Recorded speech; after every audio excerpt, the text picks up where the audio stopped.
جریر نے بیان کیا، ان سے عامش نے، ان سے ابو الضحیٰ نے، ان سے مسروق نے کہ ہم عبداللہ بن مسعود رضی اللہ عنہ کی خدمت میں حاضر ہوئے۔ انہوں نے کہا، اے لوگو، جس شخص کو کسی چیز کا علم ہو تو وہ اسے بیان کرے، اگر علم نہ ہو تو کہے کہ اللہ ہی کو زیادہ علم ہے، کیونکہ یہ بھی علم ہی ہے کہ جو چیز نہ جانتا ہو اس کے متعلق کہہ دے کہ اللہ ہی زیادہ جاننے والا ہے۔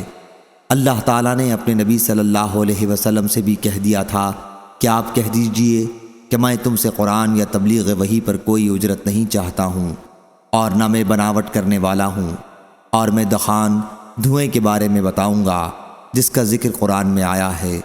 رسول اللہ صلی اللہ علیہ وسلم نے قریش کو اسلام کی دعوت دی تو انہوں نے تاخیر کی۔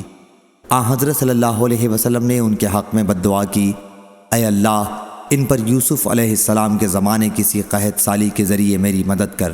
چنانچہ قحط پڑا اور اتنا زبردست کہ ہر چیز ختم ہو گئی، اور لوگ مردار اور چمڑے کھانے پر مجبور ہو گئے۔ بھوک کی شدت کی وجہ سے یہ حال تھا کہ آسمان کی طرف دھواں ہی دھواں نظر آتا۔ اس کے بارے میں اللہ تعالیٰ نے فرمایا کہ پس انتظار کرو اس دن کا جب آسمان کھلا ہوا دھواں لائے گا جو لوگوں پر چھا جائے گا، یہ دردناک عذاب ہے۔ بیان کیا کہ پھر قریش دعا کرنے لگے کہ اے ہمارے رب، اس عذاب کو ہم سے ہٹا لے تو ہم ایمان لائیں گے۔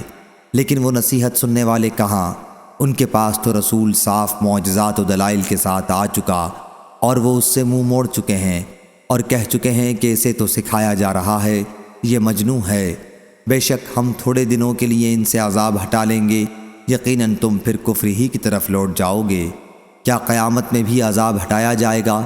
ابن مسعود رضی اللہ عنہ نے بیان کیا کہ پھر یہ عذاب تو ان سے دور کر دیا گیا، لیکن جب وہ دوبارہ کفر میں مبتلا ہو گئے تو جنگ بدر میں اللہ نے انہیں پکڑا۔ اللہ تعالیٰ کے اس ارشاد میں اسی طرف اشارہ ہے کہ جس دن ہم سخت پکڑ کریں گے، بلا شبہ ہم بدلہ لینے والے ہیں۔